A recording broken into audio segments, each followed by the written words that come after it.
The following program was provided by an independent producer solely responsible for its content.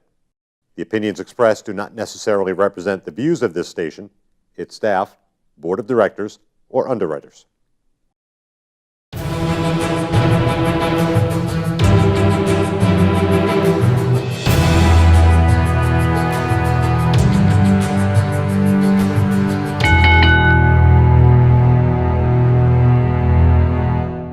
Hi, welcome to The Ring and All Other Sports. My name is Leo Connors. I'm your host, and tonight, making his fourth or fifth. Yeah. Sonny Goodspeed. Sonny. Leo, nice to see you again. Nice to see you. I'm actually, I'm taking over the spot that Derek Dukes left. Oh, yeah. So I'm going to be your permanent co-host. Oh, yeah, That's definitely. That's it. And don't forget, if you're not on, make sure I put you in the name game. Exactly. Yes, got there you, you go. Derek. Listen, guys, this is going to be a pro wrestling manager special. Sonny and I both made a list of 20 managers that entertained us, not necessarily the greatest, Right. Whoever we liked. And then we're going to do some New England managers. Yeah, absolutely. But we're going to get to the fan questions first. Joe Bruin says, and this is good for you because you worked with this guy. Mama, also known as Cody Boyens, was a really fun manager. How fun was he? Cody was amazing. Cody was a personality, and he hosted a TV show much like this down in Marshfield, Mass, a local cable sting. And he used to shoot angles and everything on the show. He met Jeff Costa. Jeff said, "Hey, let's get you managing people. Would you mind dressing up like an old lady?" Cody was like, "Perfect." His wife or somebody worked in a nursing home, so he ended up with all these old lady clothes. And Cody went out there and did whatever was asked of him, and always 100%. He was amazing. It was so fun. He was so fun. All right, Nick Steele says, ask Sonny to make the Rocco Bruzy face. Nick, I don't remember what you're talking about. A lot of concussions, I think. I don't remember. I know it has to be something stupid because it's Rocco. So I just remember the face that he made when you wanted to kill him, and it looked like he was pooping himself. So I don't know how to make that face. All right, so there you go. Yeah. There you go, Nick. We tried. Sorry, Nick. Jesse Martineau wants to know, he says, great topic. Here's my question. Who is the greatest manager of all time? Then he gives us his answer. And why is he Sidney Barcabella? Because Sidney told us that he is the greatest manager of all time, and he sold it. He sold me on it. Yeah. So I just have to believe him. And plus, he's a former guest here. Yeah. And the only guy that ever been thrown out of the studio also. Really? Dick threw him out. Dick threw him out? Yep, Dick threw him out. I'd love to get him back, but Dick's saying no. Dick's. It stinks. I really wanted him back. Yeah. I really broke his heart, too, when I told him the Wizard died. He didn't even know. He didn't even know. The Wizard died in what, like 1980? I was going to say, yeah. Yeah. Only 35 years ago, 38 years ago. Tom Salome wants to know, and I like this too, though. Other than Bill Alfonso getting it from Beulah, what's the bloodiest spot you've seen from a manager? You and I just talked about this. Actually, it's that same thing. It's that Bobby Heenan spot. Yeah, Bobby Heenan, bloodied from the bruiser and crusher. Yeah, amazing. Heenan used to work a lot more when he was in the AWA and that territory, and he could bump better than half the guys. Yeah. And that's why it made him such a great manager, because he played that chicken manager, that bad guy manager. Well, I heard, but wasn't afraid to bump. Right. You know? I heard him say that he wrestled like a manager and managed like a wrestler. I heard him say that to shoot. And that's genius. And that's anybody who is managing now. They don't use a lot of them, but have that mentality, and that's going to get you. That'll be perfect. Absolutely. On a side note, though, Tom did say I kind of remember a spot where J.J. Dillon got rung up by a cowbell. Might have been Ron Bass. You're right, Tom. It definitely was that. Definitely was, yeah. All right, Nathan Fuller, Sonny and Leo. This is going to be the quickest answer, I think. Sonny and Leo, who is the best tag team in NXT right now? War Raiders. Yeah, exactly. War Raiders. Yeah. It's got to be a little harder than that. We're from New England. Yeah, and Todd. Todd. Yeah. All right, Dan Bolia wants to know, who on the current WWE roster would benefit most from a manager? This was tough. This was really tough. We had talked on air beforehand. We were thinking maybe a female manager, and then somebody who maybe isn't being used, like we mentioned, Apollo. Yep. Who's a phenomenal athlete, great-looking guy. Yeah. I don't know how his promos are. I haven't really seen a whole lot from him. I don't know that he would benefit or not, but that's just the name I came up with. And I said the B team. The B team. The B team was getting a little run. They definitely could have used somebody. Too bad the Miz wasn't doing for them what they did for him. Exactly. Yeah. All right. Dan's got one more. Anyone in New England that could benefit as well? We had talked about maybe putting a woman with Cam Zagami. Yeah, I think that would work. Yeah, Cam's a really good-looking guy. You make him the heel, give him a female. Yep. Like we were talking, like a Sherry Martel or something like that, and sky's the limit. Yeah, I think. and then I'm sure, there's others too. I said Mike Vernon. Not that he can't talk or anything, but he's the muscle. He's the man of steel. He wouldn't have to deal with anything else but working in the ring, working out. I don't know. That's just my thought on that. Jesse Martineau has one more. Why don't more wrestlers, especially heels, have managers? He says that Retrosexual and Casanova get it. Jesse, you're half right. Because the honeys aren't his managers. No, the honeys are his honeys. Right. Come on, everybody knows that. And Triplicious is pretty much. He's a manager, absolutely, and he does the. I don't know that Casanova needs him so much. Right. But those two together, and now they added that big kid. Yeah, Royce Bishop. Yeah. He's a big dude. He's a big dude. So that's just a perfect pairing, and that's just smart. I think that's being protective. You know what I mean? Right. Like looking out for your own. Yeah. And I think that's a genius move. But trips with Casanova is genius move. Yeah, and I'm dying to get both of them on, or even one of them, right? Yeah. Just to find out who put them together. Yeah. I want to know. Right. Yeah. Last question, Nathan. I'm sorry, you're gonna have to wait for the answer because who is the best in the NWA, AWA, WCW, WWE manager of all time? That's probably just going to be answered somewhat in the next 15, 20 minutes. Why don't you go first with your list of 20? All right, so I'm gonna go through my list of 20, not necessarily in order. I'll give who I feel is the best at the end. Okay. How's that? All right, so these are just names I came up with that I remember from my childhood because they haven't really used managers in a long time. I used to watch a lot of Texas wrestling. Me too. So Skandar Akbar was out there. He was playing an Iranian with a Texas accent. I thought it was great. Gary Hart, Bobby Heenan, James Dillon. Number one, Paul Jones. I remember watching him wrestle. Yes. And then falling out for a little bit and then coming back and managing. And remember he had that little Hitler mustache? Yeah, he had the little mustache. And he was a great talker. Yeah. And he was another guy who could bump. Yep. I don't know if he gets the respect for managing as he much as he did. definitely does it. So then we have Paulie Dangerously, not Heyman, Paulie Dangerously. Freddie Blassie. Freddie Blassie used to manage I was a huge fan of heels as a kid. And he used to just manage all of them. And you know? didn't he seem to have all the foreign ones from other countries, like Spiros Arion, the Germans, things like that? To see him sitting there with his hand over his heart while Nikolai's, singing the Russian national anthem and with his cane by his side and the whole bit, I just thought it was genius. It was. Grand Wizard. Grand Wizard was, I only remember very small amount of time that I saw him before he, like you said, he died in 80s or something. Captain Lou Albano. Captain Lou Albano, again, another guy who managed everybody, and that guy was so freaking entertaining to me. He could cut a promo. He could talk. He looked, plus you didn't want to cross his path because he looked like he could kill you. Yeah. So Sir Oliver Humperdinck. And Sir Oliver Humperdinck, I only remember from the Bam Bam Bigelow thing when they brought him in. Yeah. And he ended up with Bigelow and Humperdinck together. Jimmy Hart, Sonny / Tammy Sitch, Slick, Paul Ellering, Johnny Valiant, Mr. Fuji, and Sherry Martel. My favorite of all of them being Jim Cornette. I just think Jim Cornette, I just watched a spot where the Midnight Express were baby faces feuding with the original Midnight Express. With Paulie, right? Correct. With Dennis Condrey and Randy Rhoads, I think was his name, in old World Championship Wrestling. And Cornette was cutting the same heel promos, but just as a babyface, making all the same points that he was a mama's boy, but he didn't have to change anything he did to make himself an effective babyface manager too. And he was just genius. And I think the guy's just, I think he was, at the time, he was probably the best guy out there because, again, he wasn't afraid to do anything. He would take bumps. He would make those guys look great, even though he was a bigger dude. So, That's a great list. Mine, I'm not going to go in any order until I get to the final 6, okay? But I got Francine, Sherry Martel, woman, who managed Sandman and that and stuff. She was fantastic. Tojo Yamamoto, I watch, a lot of you guys won't know who he is. Look him up on YouTube. He's from Memphis area. Yeah. Pretty much his whole 30-something year career, he was in one territory. Yeah. It's crazy. Which is unheard of. Exactly. Yeah. And then, and when he was too old to do anything, unfortunately, he couldn't deal with it, and he ended up shooting himself, killing himself. Yeah. It's very sad. Really was. Hiro Matsuda, number 1, Paul Jones. Number 1, Paul Jones. Skandar Akbar, Sir Oliver Humperdinck. More on my end from the Florida days. Florida stuff, yeah. Gene Anderson, who managed some great tag teams.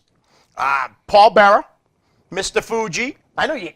I didn't even think of Paul Right? Bearer. Mr. Fuji, Kevin Sullivan, Freddie Blassie, and this one, Jim Cornette, who when I walked in here, I didn't even have him on my list. I had to bump Julius Smoke. Sorry, buddy. Yeah. I had to bump you. But when we go to the top 6, really, it was Paulie Dangerously. Yeah. Just unbelievable. The guys that he managed. I mean, he debuted as a photographer. Yeah. You know, and he got mentored from the 3 Wise Men. Yeah. For Blassie, Albano, and the Wizard. Imagine that being like 16 years old. And he used to carry Freddie Blassie's bags. Blassie gave him rides home from the Garden. Right, getting snuck into Studio 54. It's crazy. You know, back in the day, that's a huge thing. And then to be mentored by those 3 guys. Yeah.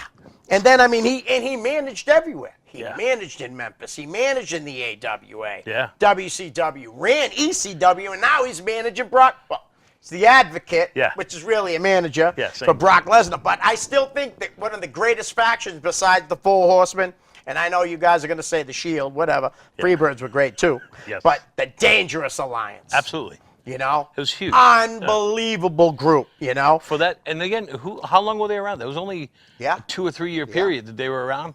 But man, everybody they had in there was top notch. They weren't. They didn't give you filler. Right. You know what I mean? They were all top notch guys. Every one of them, yeah. And I mean, he even managed like back down in Memphis, Tommy Rich and Austin Idol when they turned on Jerry Lawler and stuff. Yeah. Huge stuff, you know. Eddie Gilbert, he managed Mean Mark Callis, The Undertaker. Yeah. I mean, unbelievable the people that he managed.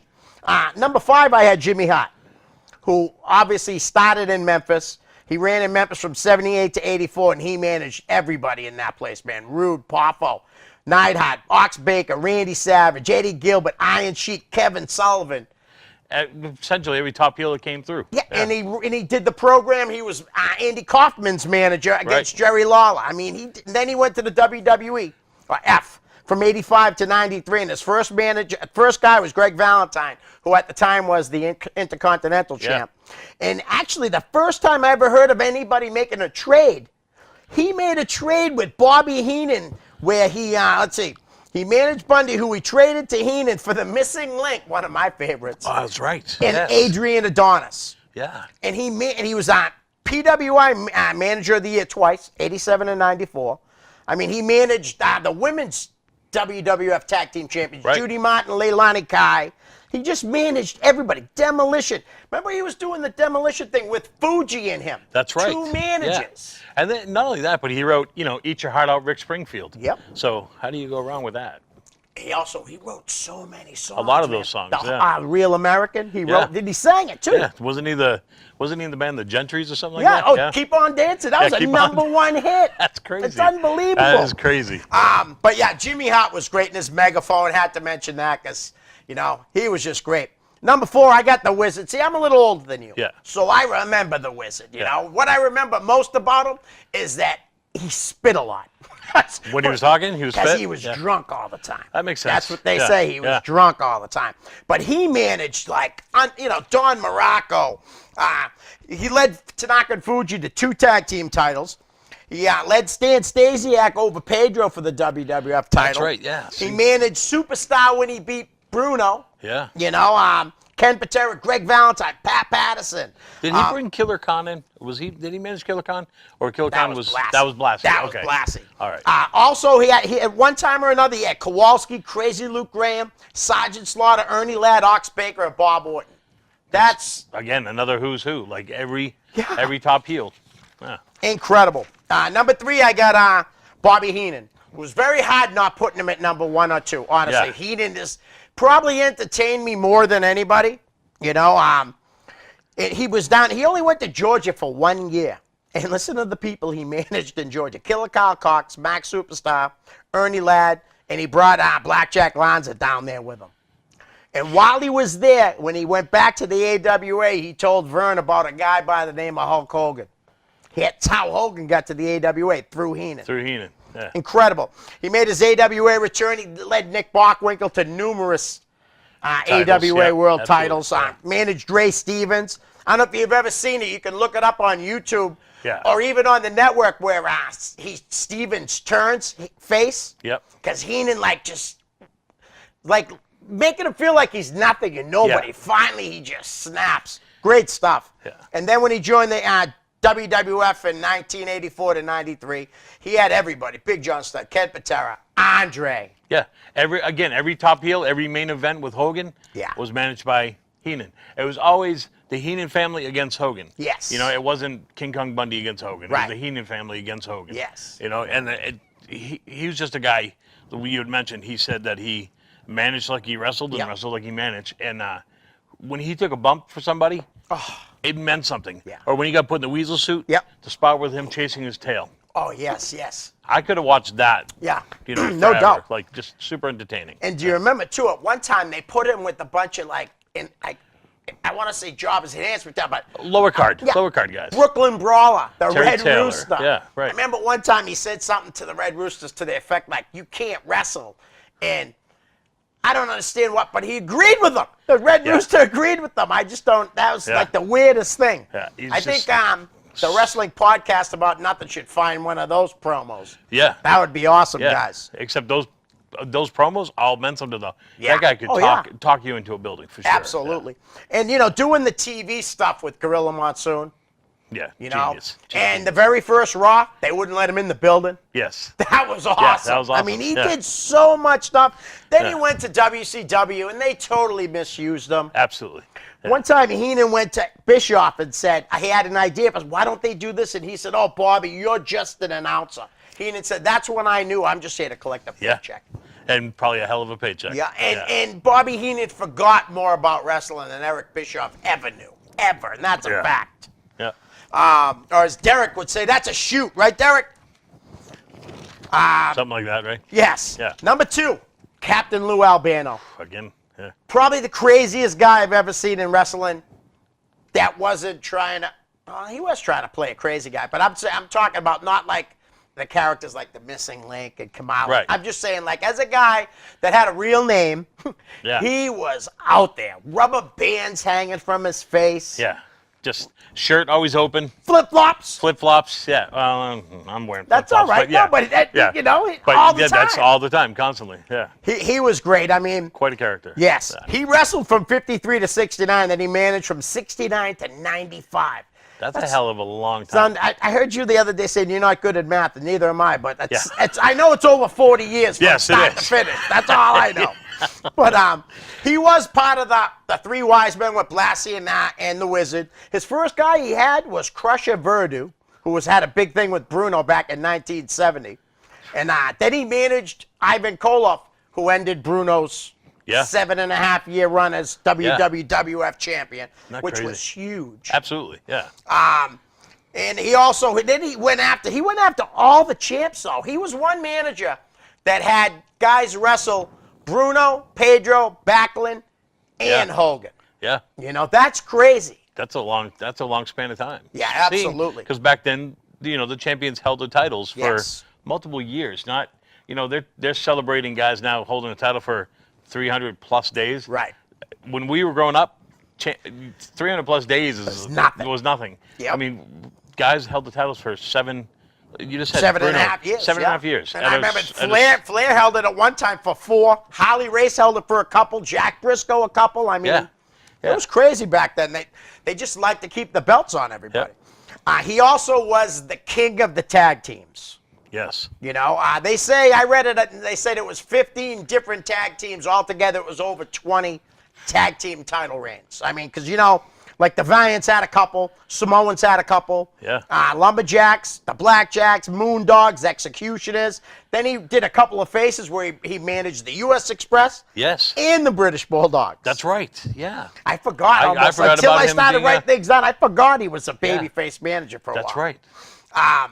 He also had that huge feud with Jimmy Snuka, with Monster Buddy feud. Rogers part of it too. That was unbelievable. And Don Morocco, he was managing Don Morocco at the time. Yeah. I actually wrote about that in my high school newspaper. Did you really? Swear to God, 1983. Yep, I wrote about that. And some kid had written a wrestling article before, and he was all wrong. And I remember saying in the thing, "Take note, here. You don't know what you're talking about." It was awesome. But I mean, he was just unbelievable. Him and Moolah were part with Cyndi Lauper and Roddy Yeah, Piper. that and all, whole rock and wrestling connection thing. That without him, who knows? He was in Cyndi Lauper's videos. Yeah. I mean, he just brought so much to wrestling. so much, so much. And they also say he was fired almost every TV taping Yeah. because he always had his big giant bottle of vodka. Yeah. And he would get drunk, get pissed off, they'd fire him, and before the next TV taping, I guess Vince Sr. really loved him, Yeah. but had no choice half the time to say you're fired, Right. because he was so out of control and so Yeah, drunk. that's what they say. Yeah, he always used to show up to the shows and how can you use me? I heard. How can you use me? How can you use me? Captain, just sit down. Just sit down. We'll come up with something for you. Even after he'd been off TV forever, he would still Right. show up anytime they were near him. He would show up to shows and he would ask, "Hey, how can you use me tonight? Where am I? What's my spot? What's my spot?" And he should just sit him aside. Yeah, all right, you sit over there. All buddy. drunk. Yeah, that's crazy. My number one manager, and I'm not saying it was for entertainment. I'm looking like this is for as a wrestling manager. I thought Gary Hart was the best. Yeah. I mean, he was managing since the 60s. Most people don't really realize that because he didn't really become into the forefront until the 70s and stuff, but he managed down in world class. He also was in the Plane Crash, with Buddy Colt. Oh, that's right. Who else was in it? Buddy Colt, Ric Flair, and Bobby Shane, Buddy Colt, him and Ric Flair. Yeah. And the only one, and Shane died, Yeah, and Gary Hart had 2 broken legs. that's crazy. Unbelievable. And you got his book, you said. I'm reading his book now. Thank you, Kenny Casanova. And it's one of those books that you just Can't put if down, you huh? don't stop, you're just gonna. I would finish it in a night. My eyes are like Right. falling, and I keep reading the same paragraph over and over. But it's one of those books that, and to think about what he did, I'm 3 chapters in, and I'm already blown away at like Right. the stuff I didn't even know about. Right. Because he only comes into my life, in the early '80s or whatever, and there's not a lot of history as like YouTube videos Right. of what he did beforehand. So you learn what you can, But amazing. And Just an you're amazing lucky guy. that Kenny hooked you up with that book because they did one printing of One it. print and they nobody won't could do find another. it. People are selling that for hundreds of dollars. I looked on eBay. It was $499 for a used copy. Wow. And I'm sure somebody's gonna pay it. Someone's going to pay it. Absolutely. Because everybody who's read it, it said is the best wrestling book. Right. Yeah, I don't so, doubt that at all because Yeah. he was so respected. He was also a great booker. Amazing booker. He's the one that booked the Freebirds and the Von Erichs. Yeah. He did a lot of booking down in world class. He also, remember when he did the H&H LTD with Arman Hassan? That's right. And they had guys like Bugsy McGraw, Bill Irwin, the Checkmate, Yeah. Killer Brooks, One Man Gang, and the Samoan SWAT team. Yeah, and this is back in the day too when you say wrestling manager, he was actually a wrestling manager. Yeah. Like he would take care of flights and travel, and that Yep. was a wrestling manager. He Right. would get his Rental his cars. charge to the next show. Yep. And that I don't know when that changed, when that all changed, but that's what he was a wrestling manager. Plus Right. he was the mouthpiece. I'm reading now like he would demand to get the same pay as his guys. He should. He's like, I'm part of the main event. I deserve the same pay. He open hand slapped. I think it was Pat O'Connor. Yeah, Wow. for pay. Former world Yeah. champ. Yeah, open hand, like a bitch slapped him. But he got his pay. Like just kidding. Yeah, it's That's crazy. crazy. Yeah, Now, where was that? Like Missouri or something? St. Louis? I think it might have been. Yeah, I think it was. Yeah, something like that. Pat O'Connor, man. Yeah. You don't know who else he managed? I didn't even mention them yet, but he managed Gino Hernandez. He managed Chris Adams, who became great friends with. They tried to open up so many promotions down in Yes. Texas. None of them worked. Yeah. John Nord, the Barbarian. Barbarian, yeah. Abdullah. Al Perez, who honestly is one of my favorite, most underrated wrestlers ever. I loved Al Perez. Yeah, he was good. Definitely. And do you remember Jeep Swanson? Yeah, big Guy had giant arms. like yeah. this. He played Bane in Bane, Batman. right? And not the new Batman. The one Bane, with that was Christian Bale. right. Christian- Yeah, because yeah, Mr. with Freeze was Poison in that, Ivy, right? Mis- Yep. yeah, was and it? Schwarzenegger was in that Yeah, one too. yeah. Yeah. That was really That good. one, yeah. Like I said, he managed Gino Hernandez, and I saw an interview with Gary Hart, and he has pictures in his house of everyone Yeah. except Gino, because he says it hurts too much to have his picture Yeah. around. If you guys don't know, Gino Hernandez, they say died of a cocaine overdose, but unless he was eating it, because that's where they found it in his stomach. Yeah. So, like, Gary Hart seems to think that he was messing with the wrong people, and he owed a lot of money, and he ate it. They made him eat it. Imagine that. Yeah, they say he was one of the top guys down in that Houston area and that you know, that whole bit. And he was making money, but they say he was living, his means were way, or he was living way beyond his means. So even though he was making a good paycheck, it still wasn't adding up. Like, you know, the cars he was driving, the house he was living in, those kind of things. Gino Hernandez was like photographed with like Farrah Fawcett and stuff. Like everybody, a lot of big celebrities. He was a huge star. Yes, huge star, and a good-looking guy. So he got those Farrah Fawcett's and those kind of girls. Well, he got them, but not really, because this also came out from Jake Roberts that he was a huge fan of the gay nightlife in Dallas. Oh, see it. And I never saw it, but if you start watching and you're looking for it, you'll notice it in this. Really? I never noticed it before, but until I saw that. Now when you see him talking in an interview, if you're looking for it, you'll see it. Very it's crazy. Yeah. I never knew. Right. And not that there's anything wrong with it either. Not the truth. Yeah, you know, it's just conversation, you know, because Gino is definitely one of my favorites too. Yes. You know, I'm Puerto Rican, half Puerto Rican. If you notice, I just said a couple guys that are definitely Spanish that are two of my favorites. Yeah. They could be my dad. Who knows? It could be. But yeah, so Gary Hart to me was my favorite. He worked everywhere: Georgia, Mid-Atlantic, world class. Let's see, for the Crockett's, and he even worked. His last place he worked was for Court Bauer in MLW. And MLW. And they were going pretty good. I mean, he had. Listen to this: who he was managing? Just two guys, Low Key and Homicide. Not bad. Those are big names. Big names. Big names. All right, so listen, we're going to move on. We got 30 minutes, so this is perfect. Because I said to Sonny, I wanted at least 25 for this. And Sonny's going to have to help a lot with some of these guys because he knows more about these guys than I do. Hopefully. Right. Well, I want to bring up one guy I know you know a lot about. I'm not very familiar with, and Mav told me I got to get him on the show, and I definitely will. I definitely am going to ask him. I had never even been in the same building as him.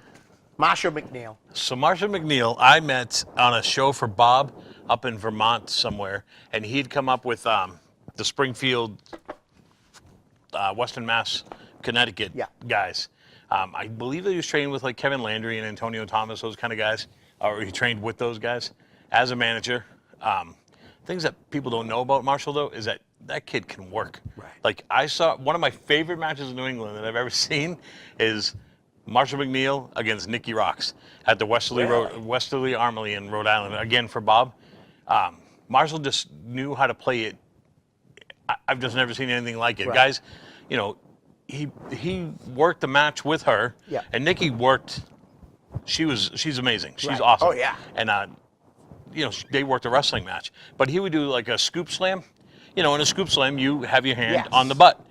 He would recognize that and then throw his hand up, you know what I mean? Right. Small little things like that, whether he did it on purpose or he did it subconsciously, whatever, popped to me huge. And it just, he would do those kind of things. He's like, you know, like putting your hand on a butt now for a female, that could be considered sexual harassment, right?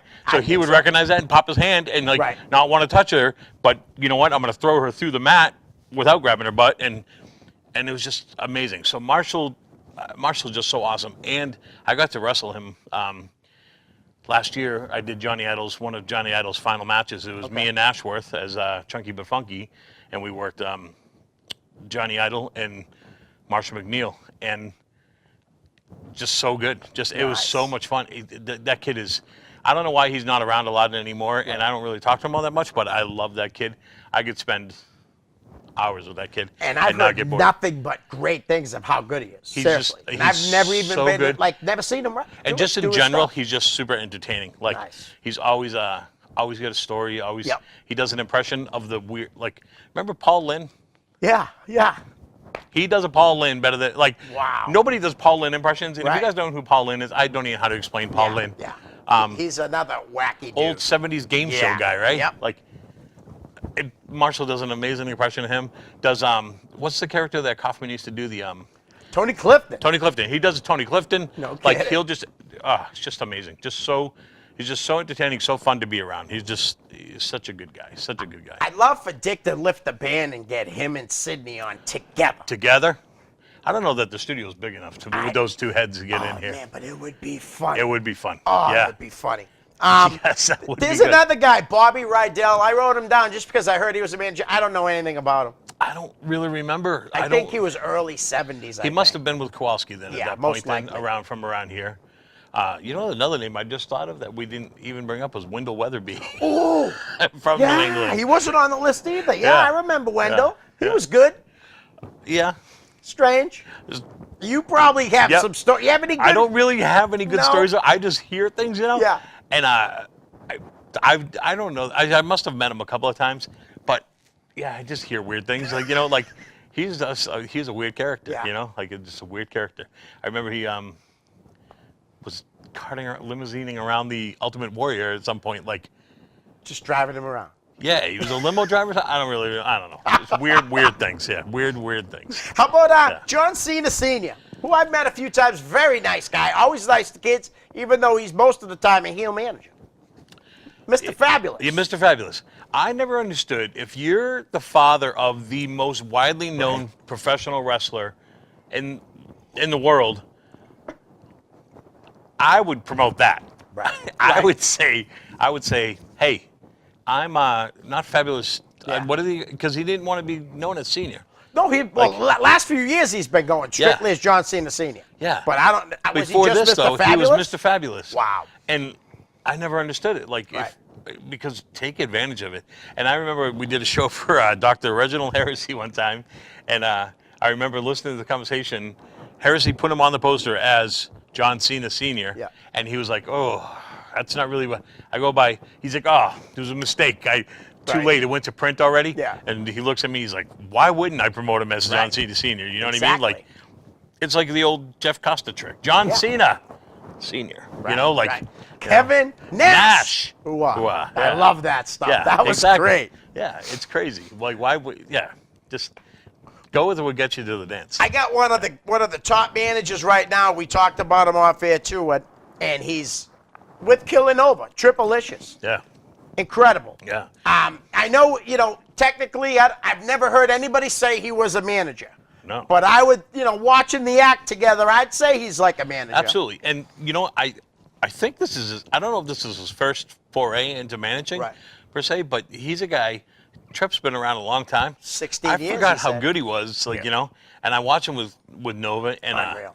he's the same kind of vein, like with Heenan. He can take a bump, knows when to put himself in a position, knows when to get himself over, knows when to stay away, knows where to place that bump so he's not overkill.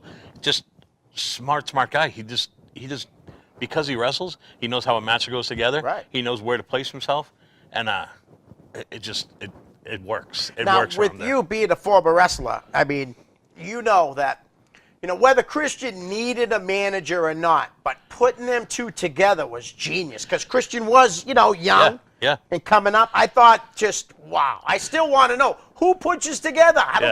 I want you to tell me on here, but you can tell me on Facebook in a private message if you want. This is the perfect idea of this is synergy. It's the sums of the parts are greater than the individuals. Yes.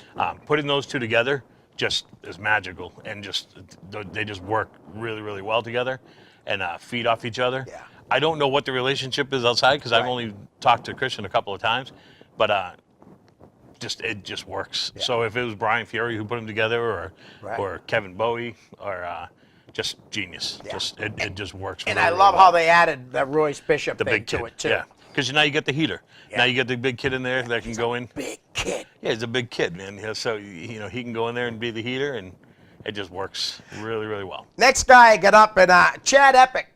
And Chad was supposed to let me know last night all the managers and where he's worked, and guess what Chad didn't do? He failed you, didn't he? Yep. So I do know he's worked for House of Bricks. He's going to be a guest here January 7th. Chad's a great guy. He really is. I know he's managed the Middlesex Express for a while now. Yeah. So, but Chad's a good guy. Hard-working manager, works for House of Bricks, and I'm sure he works in a few other places, So that's probably who trained him, I would assume, then, right? It's Baker?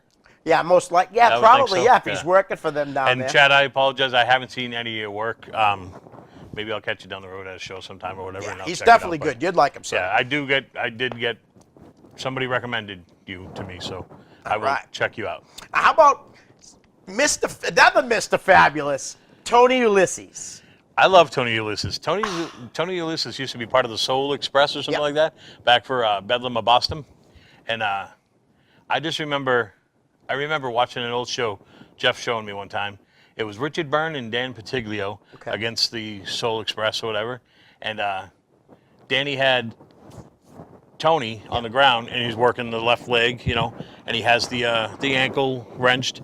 Tags in Richard Byrne. Richard Byrne comes in not knowing what to do, and literally drops an elbow drop to the bottom of Ulysses's foot. It was the most bizarre spot I've ever seen ever. Right. Because he literally dropped an elbow to the sole of the boot. Right. Just very, very bizarre. But and I remember telling Tony about that story, and I don't think he remembered it. Right. But I just rewound that thing and watched it forever because I thought it was the funniest thing I've ever seen. And Tony sold it. You know what I mean? Because that's what you do. Like, no, you hit me, I got to sell it, right? So, but Tony's a great guy. And I've only met him a couple of times, but just a great guy and can talk. He does that. He's really good. I really enjoyed him with the Crown Jewels, Damon D'Angelo and Jason Rumble. And those guys, that was a great tag team. Yeah, and Dave and I worked him as Chunky But Funky one time, but I don't think Tony was there, and I really wish he would have been because I would have loved to be able to say that I got to work with him. But I've seen a lot of his stuff that he's done with those guys, and he just adapted and just made it better. Right. It was good. And I know he managed a whole bunch of other guys, and I don't know who they are right now. I don't. Yeah. But I do know he did manage Apocalypse, Mike King. So. Yep, I just ran into Mike again last week. Great guy. I haven't seen him in a long time. A friend of mine, I'm going to mention, Doc Ozone. He wrestles for, he manages for NCW and a few other promotions. His real guy that he's managed the longest is Osiris. All right. He's also managed the Masshole, Mike McCarthy, and Foxy Calvin Campbell. And like I said, I guarantee you there's more. Yeah. But it's very hard getting all this information. Like, there's not a lot of information on the computer for New England independent wrestlers. You know what I mean? Yeah, again, he's a guy I don't know, and I apologize. Great guy. All right. Here's a guy that you know. Well, two guys you know. Joey Eastman. Let's go with him first. Joey Eastman. So I met Joey Eastman, I don't even know how many years ago, but Matt was running a show out in Rindge, New Hampshire, I believe, and I forgot my music, and Joey goes, I think I got that in my car, and he pulled out some music, and Joey's a guy who got plopped into a situation and fit right in immediately. Right. And him and I clicked. Yeah.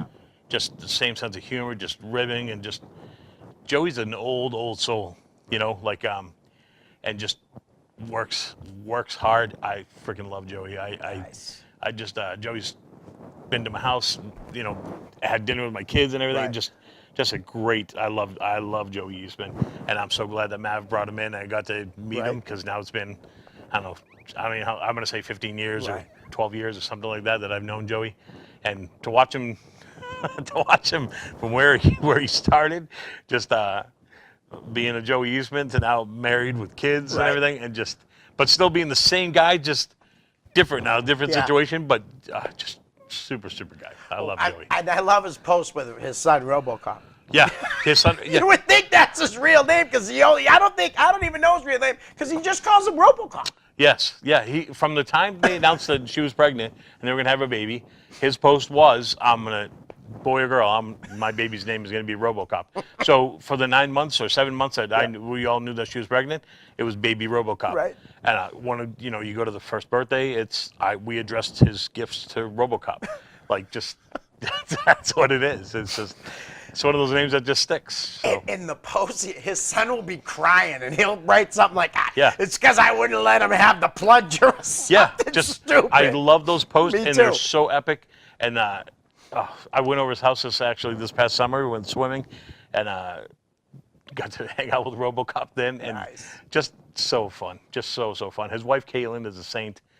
She must be. She has to be, right? Exactly. How else do you, because she's like a normal person. Yeah, right. Yeah, she's like a normal person. Someone has to be in the relationship. And, I don't know how she got lucky, I guess, with How Joey. come it's all the women? Your wife, Yeah, my wife, I have girl, no idea. Yeah. Joey's wife, they're all the angels, the saints. I think it's that whole, I didn't believe in this for a long time, but the yin and yang, man. Yeah. Like, they just fit. Yeah. And you need to have that counterbalance. Because if my wife was like me, freaking we'd be living on the streets. You know what I mean? Like just homeless, like just. I wouldn't know how to laundry and stuff. Whatever. I don't know. Right. Like I would be a derelict living on the street somewhere. Like I have no clue, man. That's funny. We're very lucky men. Yes, because I told Maria before, that one of the qualities that you have to have, the qualification you have to be my girl, she got to be smarter than me. And I told her, that's the easy part. You know what I mean? Easy. Yeah. That's the easy part. But how about another guy that I know Joey knows pretty well too? Sidney Bacabella. He does know Sidney Bacabella. He actually recommended him. I don't know how well they're getting along these days, but Sidney, I don't know what happened, because I don't know the whole backstory, but Sidney, I think, might be in a time zone or a time warp or something like that. I think so. Yes. Where he's stuck. Maybe he's the whole stuck in Austin the Powers 80s. thing. Yeah, the whole Austin Powers thing. We got frozen and came out and is where he's at. But yeah, he's Sidney's making his name around. I started seeing him for Chikara. Yep. And then Chikara. Yeah, Chikara. And then he started making his way around New England, and now he's a guy. Joey Eastman said, "I'm done. I had I got to take care of my kid," and then all of a sudden, the Sidney Bacabella comes up and takes all his bookings. Yeah. I don't know, man, but Sidney's a character too. Well, Sidney was on this show, and man, I asked him about guys that he managed, and so many of them were just pieces of garbage. They're just pieces of garbage. The only one that he really still liked was Max Smashmaster. He liked Max Smashmaster? The only one, yep. Yeah. He talked badly about Homicide, and then turned around and said, "He's not here, is he?" I said, "No, you're all set. Don't worry. Homicide's not here."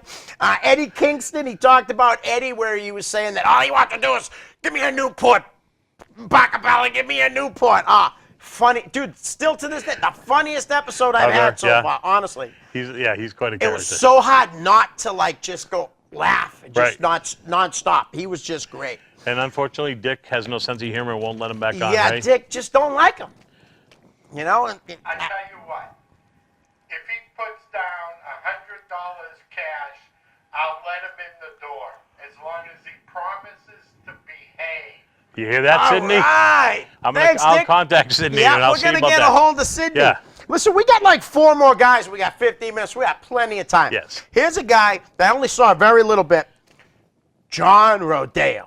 Are you familiar with John at all? I am, actually, and I kind of forgot about John, but when I was breaking in, John was breaking in at the same time. He worked for Walter, and he managed everybody on Walter's shows, man. Yeah. He managed Terrorizing. He managed Perry Saturn. The Archangels, too. Yeah, the Archangels, all those guys. John was the guy that was around for all of that stuff.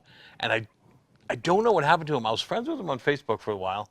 And then I don't know if he just disappeared off Facebook or whatever, or just, life gets in the way sometimes. Yeah. But I think I only met John a couple of times back then. Right. But man, he was around for all those guys, Tim McNeely and just everybody that came through Walters. Yeah. He was another one of those guys that was just there, and he fit the role too, man. He was a smaller guy. Yes. So you could put him with a big dude and be the mouthpiece, and it worked. It worked. And he worked for dozens and dozens of companies. I mean, just some of his credentials alone, seriously. He was the manager of the Cruiserweight, of the CWA, NWA New England Cruiserweight Champion, the Pink Assassin. 2-time IWF Heavyweight Champion, Terrorizing, and Anton Roy. Yep. The IWF Light Heavyweight Champion, Perry Saturn. The IWF Tag Team Champions, the Archangels. The IWF Women's Champion, Brittany Brown. The NWA National Champion, Doug Gilbert. And the list goes on and on. I mean, he worked with guys as Prince Albert. Yeah, that's right. Tony Atlas, Demolition Axe, Barbarian, Steve Bradley, Tom Brandy, Julio De Niro, Rick Fuller, Raven, Sergeant Slaughter, Ace Darling, Rick Martel, Mike Sharp, Nikolai Volkov, Snooker, Two Cold Scorpio, Steve Carino, John Cronus. Wow. That's a list of a lot of top guys. Yeah. And even if you only manage them that one night or whatever, Right. to be able to say that, that's huge. That's huge. And thank you to referee Rich Lannon for all that, for filling me in on John Rodale. But like I said, I only saw him a very little bit. Right. So I asked Rich. Rich, I knew who was trained at Kowalski's too. Yeah. He filled me in on everything. He's great. Also, he's like a family to me. The mother of my older kids, that's his first cousin. No kidding. Yeah, and I never, all the times I was with her, Yeah. I knew he was doing the chaotic shows. I never once asked him for nothing. Boy, did I blow it. Yeah, you did. I could have met so many people Yeah. so early, but I never asked him. Yeah, so you were a good guy. Now, the next guy, this guy probably had more heat as a New England manager than anybody I've seen so far. Sean Gorman. So I've only Obnoxious. obnoxious. I've only met Sean a couple of times. Everybody that I know and like like puts over Sean Gorman is huge. Yeah. Everybody. Yep. Nobody has a bad thing to say about him. I was on one show. Actually, I wasn't even on the show. Jeff ran a show up in Plymouth, New Hampshire one time, and I just went up to go see the show. And he was managing Kathy Belmont with Mistress Yep. Belmont, and Jeff. I don't know what the situation was, but Jeff told him, "Yeah, I don't want you out there running around the ring. Just stay in the one corner." And I think Sean was heated, man, because let Sean do his thing, man. Sean's Right. been around. Right. He knows what he's doing. He's worked with Kathy a dozen times or so, or probably even more than that. And they had a thing, but he sat in the corner like almost like he was in a timeout. Right. And I saw it, and I was just like, man, that sucks. Yeah. Like this, there wasn't a whole ton of people there. Right.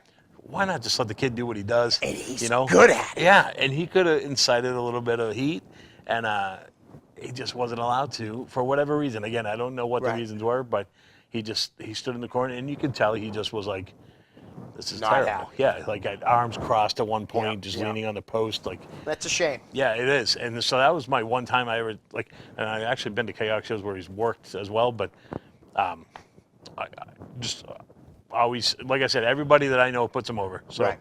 Well, I remember when he was managing Sabotage with DC and DC and Eddie Eddie, Edwards, yeah. and that was just a great group. And they also had Tanya Lee with them at one point that's right. too. Yeah, Steve Bradley She was training. Yeah, really good. She could Yeah. work, man.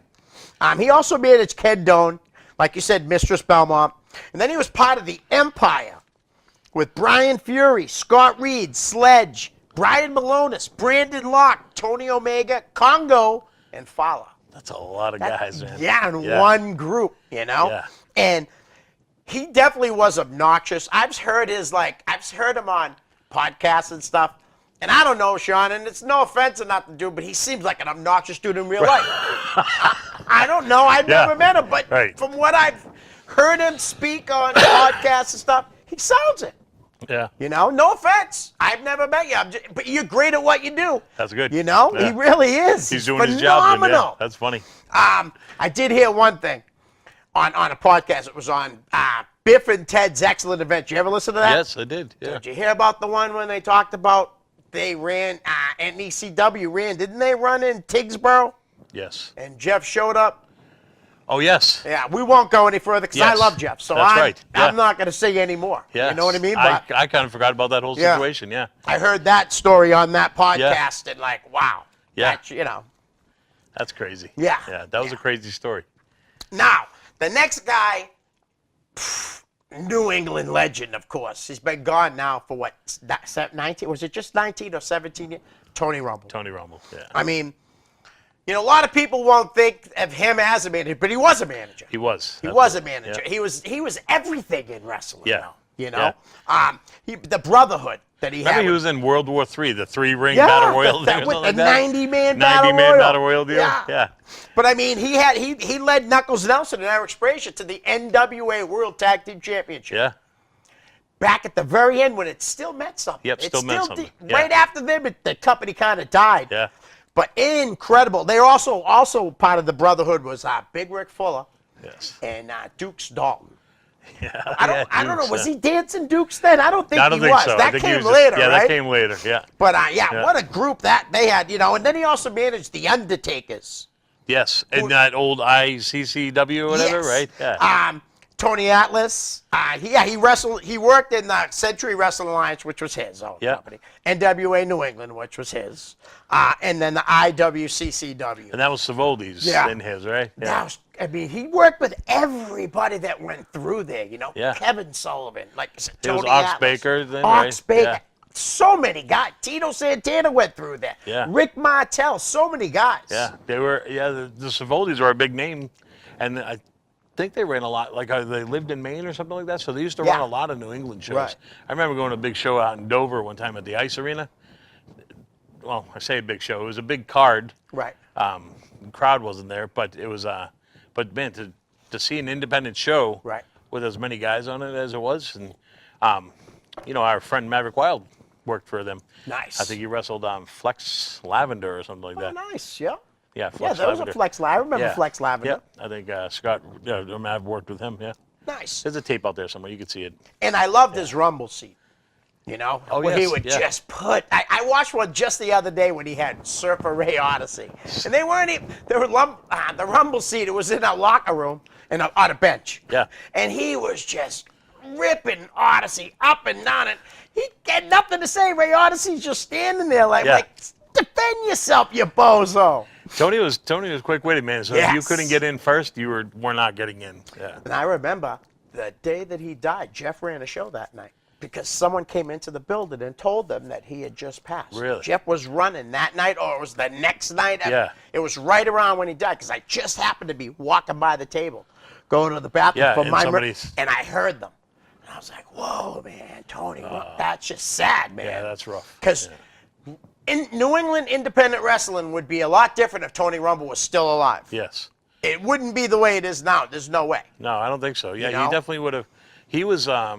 He did a lot, and He's a good promoter. He had Yeah. a lot of people in his shows. Yes, he did. Yeah, he did a lot, and had his hand in a lot of different things, Yeah. and had the ears of a lot of different people. Right. You know, so yeah, who knows? Who could tell what would have happened back Exactly. then? You know? He used to run wrestling. Was it him? No, that was somebody else. Never mind. Okay. Never mind. Well, the last guy I got written down, and if you're a New England manager and I forgot you, I'm like, sorry, it was no sled, I just couldn't remember. Last guy I got written down is a guy I enjoy a lot. I think you might have worked with him in NECW, I'm not sure. Adam Barasano. Or Brett Adams, the Rock God. The Rock God. I actually, was good. I can almost guarantee that I haven't met this kid. Okay. But again, Brandon Locke, he worked with Brandon Yeah. Locke a lot. And Mainstay. I love Brandon Locke, and Brandon says nothing but good things about that kid. Kid's awesome. So I don't know that I've ever actually met him. Right. I love that he played the part, though, man. If he was the Rock God, He played he it big looked time. like a rock god. He did. didn't just call himself. Right. It's not like you call yourself the $1 Million Man and you come out in a $17 Goodwill suit. You know what I Right. mean? He looked like he could have Oh, just yeah. stepped right off the stage, you know. And yeah, he played the part. And like I said, Brandon talks super highly of him, so he must be a good guy. Oh, and he's must be awesome. good at what he does. He's managed, you know, like you said, Brandon Locke, Mistress Belmont, Michael Sane. Yeah. I haven't seen him in forever. You know who Alex Chamberlain is? Yes. He managed him too. Alex is really good. But yeah, so when he was the Rock God in NECW, he was managed Brandon Locke, Sammy Lane, and Scott Osborne. Yeah. Nice little group, you know? Yeah. But yeah, me and Derek talked about him early on this show. Like, I want to say probably within the first 10 to 15 episodes. And we were talking highly of him because we both enjoy his work. Sure.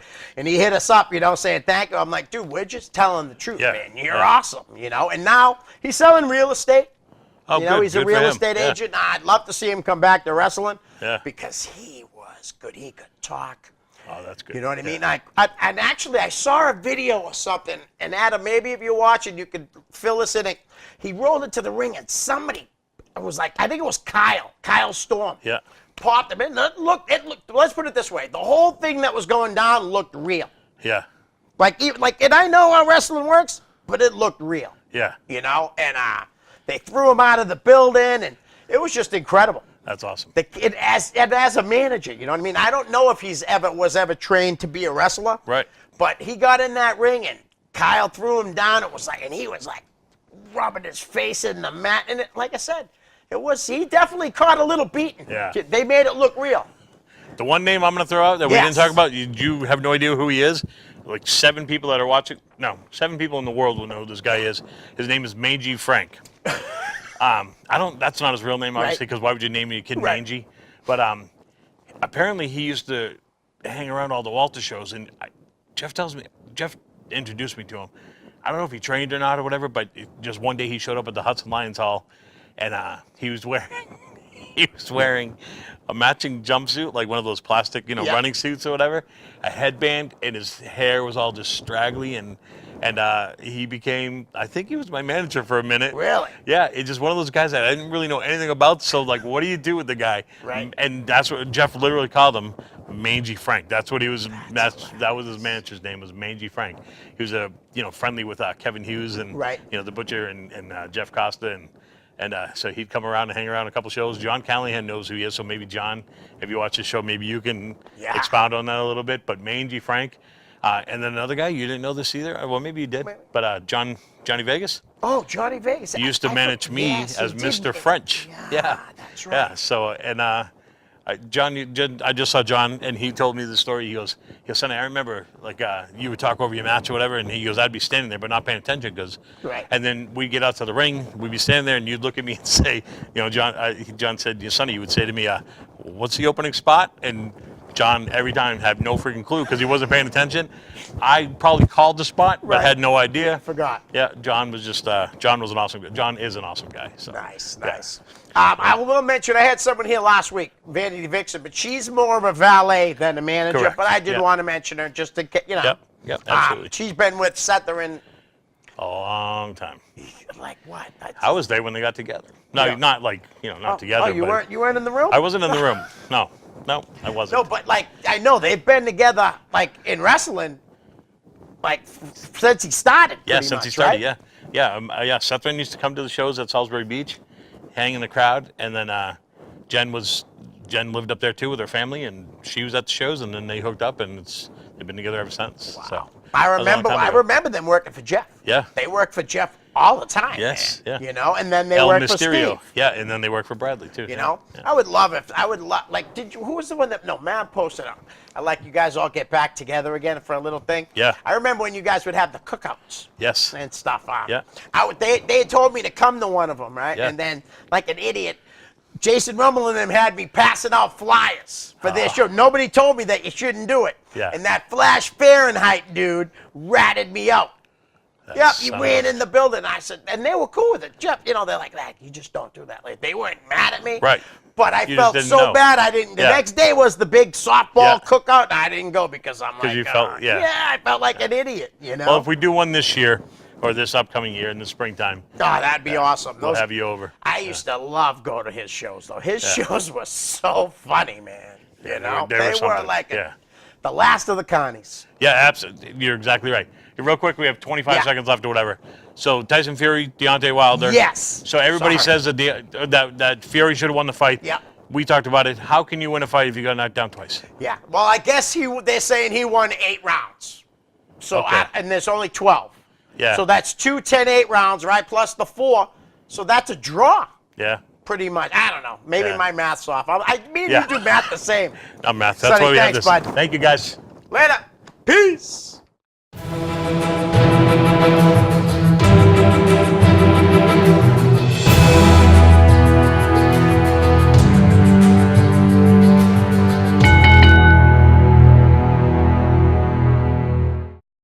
The preceding program was provided by an independent producer solely responsible for its content. The opinions expressed do not necessarily represent the views of this station, its staff, board of directors, or underwriters.